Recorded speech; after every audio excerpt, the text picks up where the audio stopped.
2285 acre revenue ഭൂമിയുള്ള പാപ്പാത്തിച്ചോലയിൽ വലിയ കയ്യേറ്റത്തിനുള്ള ശ്രമം നടക്കുന്നതായി റവന്യൂ വകുപ്പ് നടത്തിയ അന്വേഷണത്തിൽ കണ്ടെത്തിയിരുന്നു. ജില്ലയിലെ കയ്യേറ്റക്കാരുടെ പട്ടികയിൽ മുൻപന്തിയിലുള്ള ജിമ്മിസ് കറിയയുടെ സഹോദരൻ ടോമിസ് കറിയയാണ് ഈ കയ്യേറ്റത്തിന് പിന്നിലെന്നും കണ്ടെത്തി.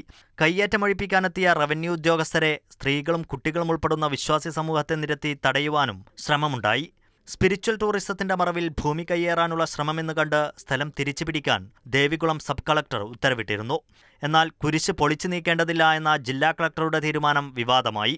തുടർന്ന് ഉത്തരവ് പിൻവലിച്ച ജില്ലാ ഭരണകൂടം കുരിശ് പൊളിച്ചു നീക്കാൻ കയ്യേറ്റക്കാർക്ക് 7 ദിവസം സമയമനുവദിച്ച് നോട്ടീസ് നൽകി.